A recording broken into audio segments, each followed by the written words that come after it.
ప్రభునందు ప్రియమైనటువంటి ప్రియ దేవుని బిడ్డలారా, మన ప్రభును రక్షకుడైన యేసుక్రీస్తు పరిశుద్ధ నామములో మీ అందరికీ కూడా శుభాలు వందనాలు తెలియచేస్తున్నాను. దేవుడు మిమ్మును మీ కుటుంబములను దీవించునుగాక. దేవుని ప్రియ సేవకునిగా ప్రభు యొక్క నామ మహిమ కొరకు దేవుడు నన్ను బలపరిచి సేవలో నడిపిస్తున్న త్రియేక దేవతి దేవునికి నేను స్తుతులు చెల్లిస్తూ, ప్రభునందు ప్రియులారా, ఈ సమయంలో కొన్ని మాటలు మీతో కలిసి ధ్యానం చేయాలని ఎంతో సంతోషపడుతూ, మరి యొక్క మాధ్యమం ద్వారా ఈ మాటలు తెలియచేయటానికి ఎంతో ఇష్టపడుతూ ఉన్నాను.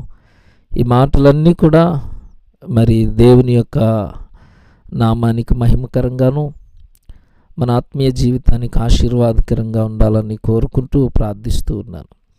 ప్రియ బిడ్డలారా, మనమందరము క్రైస్తవులము. అందును బట్టి ఎంతో సంతోషిస్తూ ఉన్నాం.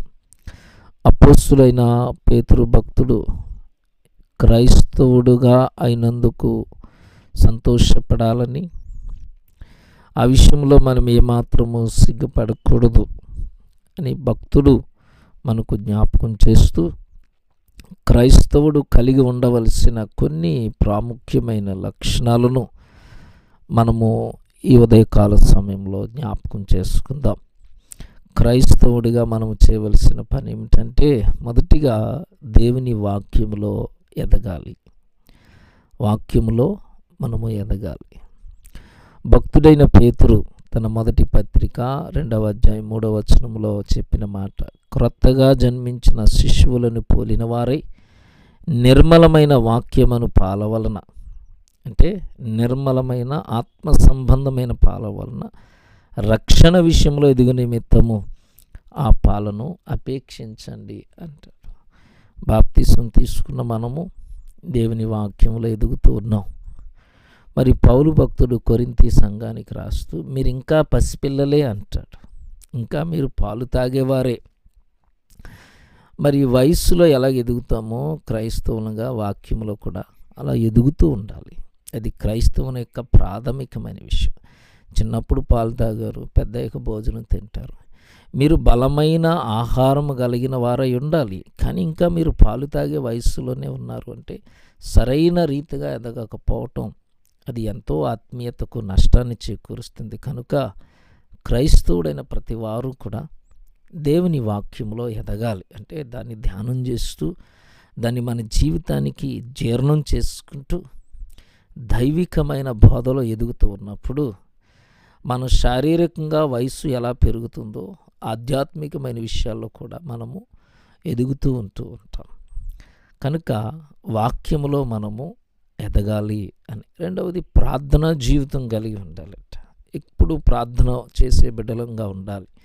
దీనిని పౌలు తిమోతికి రాసిన మొదటి పత్రిక 2వ అధ్యాయంలో రాస్తారు. ఏమనంటే, మనము సంపూర్ణమైన భక్తియు మాన్యతయు కలిగి నెమ్మదిగాను సుఖముగాను బ్రతుకు నిమిత్తము, అన్నిటికంటే ముఖ్యంగా మనుషులందరి కొరకును, రాజుల కొరకును, అధికారుల కొరకును విజ్ఞాపనలను, ప్రార్థనలను, యాచనలను, కృతజ్ఞతాస్తుతులను చేయవలనని హెచ్చరించుచున్నాను. అందరి కొరకు మనము ప్రార్థించేవారము కావాలి. క్రైస్తవులుగా ప్రతిదినము దేశం కొరకు, దేశాధికారుల కొరకు, మన ఇరుగు పొరుగు వారి కొరకు, సమస్తమైన వారి కొరకు ప్రార్థించేవారము కావాలి. ఇది సంఘం యొక్క బాధ్యత కూడా. అలాగే ప్రతి విషయం నందు కూడా దేవునికి కృతజ్ఞతాస్తుతులు చెల్లించాలి. ప్రతి విషయంలో కూడా. దశలోనిక పత్రికలో పౌలు భక్తుడు మొదటి దశలోనికలకు రాసిన పత్రిక 5వ అధ్యాయం 16 నుండి చదివితే, ఎల్లప్పుడూ సంతోషంగా ఉండండి, ఎడతెగక ప్రార్థన చేయండి, ప్రతి విషయమునందును కృతజ్ఞతాస్తుతులు చెల్లించుడి, ఇలాగు చేయుట యేసుక్రీస్తునందు మీ విషయంలో దేవుని చిత్తము అంటాడు. దేవుని చిత్తం అంట ప్రతి విషయంలో కూడా. అంటే ఒకరోజు మనం జీవించే జీవితం దేవుని ఉచితమైన కృప వలన మనకు అనుగ్రహించబడింది. మనము నిన్నటి వారము, ఈరోజు దేవుని యొక్క దయలో మనకు దేవుడు ఈరోజును అనుగ్రహించాడు. నీళ్లు తాగుతున్నాం, ఆహారం తింటున్నాం, ఊపిరి పీల్చుకుంటూ ఉన్నాం. ఇదంతా దేవుడు చేసిన కార్యమే. నాయనా, నీవు చేసిన ఈ కార్యాన్ని బట్టి దేవునికి మనము స్తుతులు చెల్లించాలి. అలాగే క్రైస్తవుడికి మరొక ముఖ్యమైనది పరిశుద్ధులతో సహవాసము కలిగి ఉండాలి. ఎప్పుడు కూడా సంఘ సహవాసము బాగుండాలి. అపోస్తుల కార్యముల గ్రంథం 2వ అధ్యాయం 42వ వచనంలో వీరు అపోస్తుల బోధ యందును సహవాసమందును రొట్టె విరుచుట యందును ప్రార్థన చేయుట యందును ఎడతెగక ఉండిరి. మంచి సహవాసం మనల్ని బలపరుస్తుంది, ఆధ్యాత్మికంగా నడిపిస్తుంది. కొన్ని సంఘాలలో విపరీతమైన గొడవలు, వెళుతున్న వ్యక్తులు దైవికమైన ఆలయాన్ని పాడు చేస్తూ ఉన్నారు, ఇతరులకు ఇబ్బంది కలిగించే పరిస్థితి. ఎందుకు సహవాసము? ప్రభుతో మనము ఆ సహవాసం ఆత్మీయంగా బలపడటానికి. మనుషులు తమ యొక్క కోరికలు, తమ యొక్క అధికారాలు, తమకున్నటువంటి స్థితులను ఆ సంఘానికి తీసుకుని వెళ్ళి అక్కడ ప్రతిభను కనపరుచుకోవటానికి కాదు. బోధలో, సహవాసంలో, రొట్టె విరుచుటలో, ప్రార్థన చేయట్లో కలిసి ఉండటానికి సహవాసం. సంఘ సహవాసములు అందరం ఒకటే. సంఘ సహవాసంలో దేవుని శిష్యులందరూ ఒకటే. జాలరులైనా, లేకపోతే పన్ను వసూలు చేసే అధికారులైనా, చదువుకున్న వేదవులు ఎవరైనా శిష్యత్వంలో ఒకటే. సంఘ సహవాసం కూడా ఒకటే. బయట మనకి ఎన్ని బిరుదులు ఉన్నా సంఘంలో మనం అందరం ఒకటే. ఎంత గొప్ప ధన్యత! అది మన వలన పాడవకుండా చూసుకోవాలి. సంఘ సహవాసం నీ యొక్క కోరికల వల్ల, అసూయ వల్ల, ద్వేషాల వల్ల ఇతరుల సహవాసానికి అభ్యంతరం కలిగి చేయటం పాపం కదా. కనుక పరిశుద్ధులతో సహవాసం కలిగి ఉండాలి. రాజైన భక్తుడు దావీదు భక్తుడు అంటాడు, నాయన భూమి మీద ఉన్న భక్తులే శ్రేష్ఠులు, వారు నాకు కేవలం ఇష్టలు అంటాడు. ఎంత గొప్ప సహవాసము! క్రైస్తవునిగా మన ఆలోచన రీతిగానే ఉండాలి. మరొకటి, పేదలకు సహాయం చేయాలంటే దేవుడు నీకు ఇచ్చిన కొలది ఇతరుల పట్ల సహాయం చేసే మనస్సు ఉండాలి. గలతీయులకు రాసిన పత్రిక 2వ అధ్యాయం 10వ వచనంలో, మేము బీదలను జ్ఞాపకం చేసుకునవలని మాత్రమే వారు కోరిరి, అలాగూ చేయుటకు నేనును ఆసక్తి కలిగి ఉంటిని అంటాడు. ఎంత గొప్ప మాట!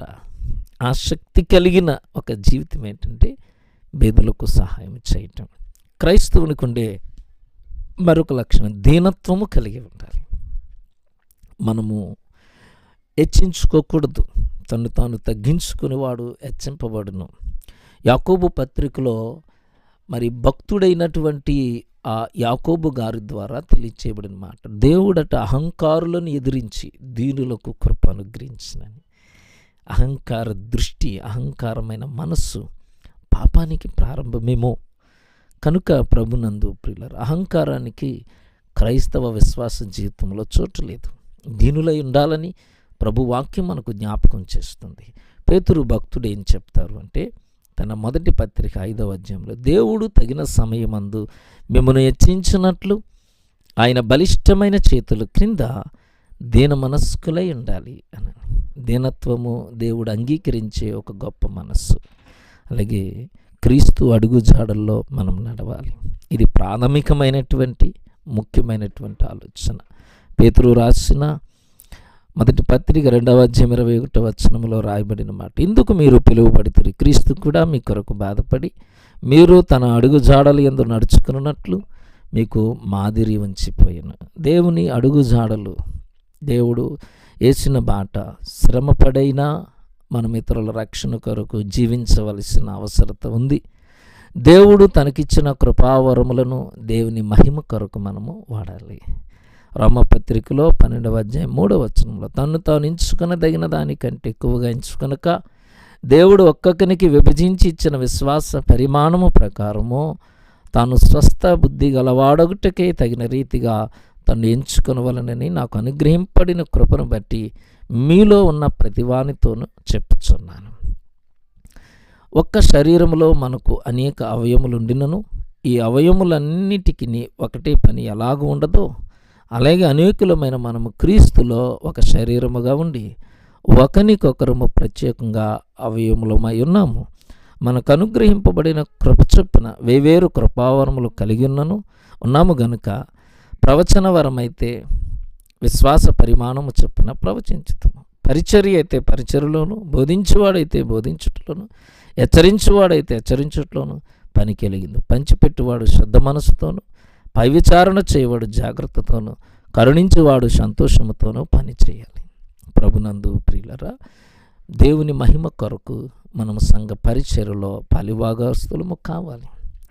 అలాగే క్రీస్తు నిమిత్తము కలిగిన శ్రమలలో ఆనందించాలి. క్రైస్తవునికి ఉండే గొప్ప భాగ్యం ఇది.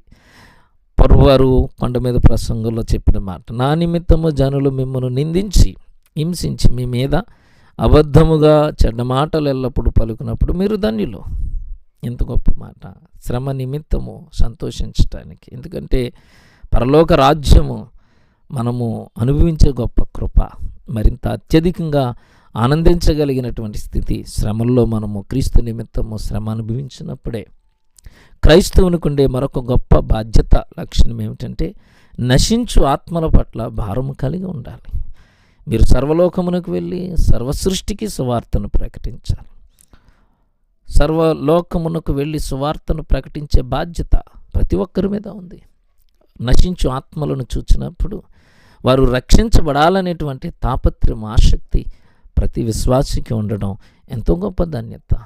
చివరిగా ప్రభునందు ప్రియులారా, క్రైస్తవుని యొక్క మరొక లక్షణము ప్రభు రాకడ కొరకు కనిపెట్టుకుని ఉండాలి.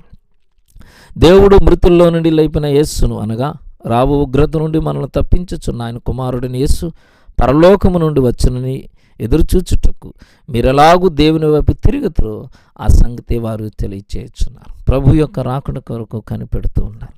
ప్రభునందు ప్రియులారా, ఇవన్నీ కూడా క్రైస్తవులుగా మనము ఖచ్చితంగా పాటించవలసిన కొన్ని లక్షణాలు. ఇవన్నీ మనకు ఆశీర్వాదకరమే. ఇవన్నీ మనకు దీవెన తెచ్చిపెట్టే మాటలు. వీటిని మనము ఆచరించటానికి, ఈ యొక్క లక్షణాలు కలిగి ఉండటానికి మనకు పరిశుద్ధాత్మ దేవుడు ఎల్లప్పుడూ సహాయం చేసే దేవుడిగా ఉన్నాడు. అటువంటి కృపాధన్యత, సమాధానము క్రైస్తవునిగా జీవించడానికి కావలసిన సకలమైన కృప దేవుడు మనకు అనుగ్రహించి బలపరిచి దీవించునుగాక. ఆమేన్, ఆమేన్. ప్రార్థన చేసుకుందాం. కృపగలిగిన మా తండ్రి, పరిశుద్ధుడు అయిన మా దేవ, నీ ఘనమైన పరిశుద్ధమైన నామానికి స్తుతులు చెల్లిస్తున్నాం. ఈ రీతిగా నీ సన్నిధిని మేము అనుభవించడానికి, నీ ఆత్మలో బలము పొందుకోవటానికి మీరు ఇచ్చిన కృపకే నీకు వందనాలు నాయన. ప్రతి కుటుంబాన్ని మీరు దర్శించి బలపరిచి బిడ్డల యొక్క చదువులు, ఉద్యోగ జీవితాలు, కుటుంబానికి కావలసిన ఆరోగ్యమును, సమాధానం మీరు అనుగ్రహించండి ప్రభువా. మీ పాద సన్నిధిలో ప్రార్థిస్తున్నాం. ఇదిగో ప్రభు, సంఘ పరిచర్యలను, కుటుంబ జీవితాలను ఆశీర్వదించండి. సంఘ పరిచర్యలకు, కుటుంబ జీవితాలకు నీ ప్రేమ, నీ సమాధానం ఎల్లప్పుడూ కలిగి ఉండి నాయన నిన్ను మహింపరిచే బిడలముగా మేము ఉండుటకు కృపను అనుగ్రహించి మీ నామానికే మహిమ తెచ్చుకోమని, అనారోగ్యంగా ఉన్న బిడ్డలను ప్రభువా నీ దయగలాస్తము చేత ముట్టి స్వస్థపరిచి సంపూర్ణమైన ఆరోగ్యంతో బలపరిచి మేలు చేయమని యేసు నామాన ప్రార్థించి వేడుకుంటున్నాము తండ్రి. ఆమేన్. మన తండ్రి అయిన దేవుని ప్రేమ, ఆయన కుమారుడైన యేసుక్రీస్తు కృప, పరిశుద్ధాత్మిక అన్యోన్య సహవాసం మనకు, మన కుటుంబాలకు, సంఘ పరిచర్యలకు తోడయుండును గాక. ఆమేన్, ఆమేన్, ఆమేన్.